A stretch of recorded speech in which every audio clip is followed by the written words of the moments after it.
ప్రభునందు ప్రియమైన దేవుని బిడ్డలకు మన ప్రభైన యేసు క్రీస్తు నామమున శుభములు కలుగునుగాక.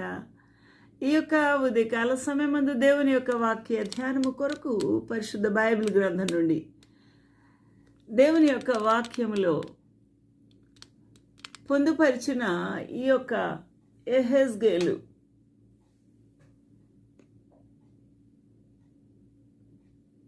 36వ అధ్యాయంలో దేవుని యొక్క ప్రవక్త ప్రభు యొక్క ప్రత్యక్షతను బయలుపరచుటకు ఏర్పాటు చేసుకున్న యెహెజ్కేలుతో ప్రభు ఈ వాక్కును అందించి జనులకు చెప్పమన్నాడు.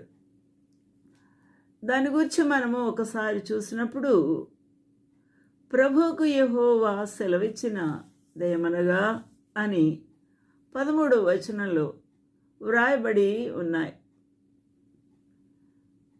కాబట్టి ఇక్కడ 12వ వచనంలో చూస్తే మానవ జాతిని అనగా నా జనులకు ఇశ్రాయేలును నేను మీలో సంచారము చేయించదను, వారు నిన్ను స్వతంత్రించుకుందురు, మీరిక మీదట వారిని పుత్రహీనులుగా చేయక వారికి స్వాస్థ్యమగుదురు.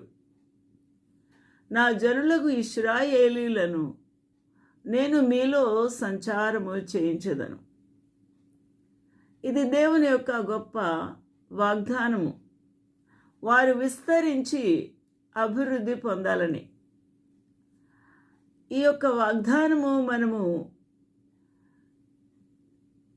వారు ఇశ్రాయేలీయులు అరణ్యము నుండి బయటికి వచ్చి ఐగుప్తు దేశము నుండి పాలు తేనెలు ప్రవహించుచూ ఉన్న ఆ యొక్క దేశంలో వారు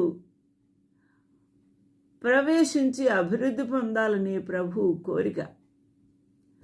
అందువలన నరపుత్రుడా, నీవు ఇశ్రాయేలు పర్వతములకు ఈ మాట ప్రవచింపు.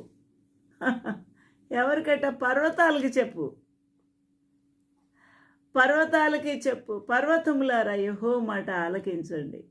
పర్వతాలు కూడా దేవుని మాట ఆలకిస్తాయి. సర్వ ప్రకృతి కూడా దేవుని యొక్క మాటను ఆలకించి అంగీకరించి నెరవేర్చి దేవుని మహిమపరచుచూ ఉన్నాయి. ఆలకించుడి, thou son of man, prophesy unto the mountains of Israel, say, you mountains of Israel, hear the word of the Lord. Hallelujah.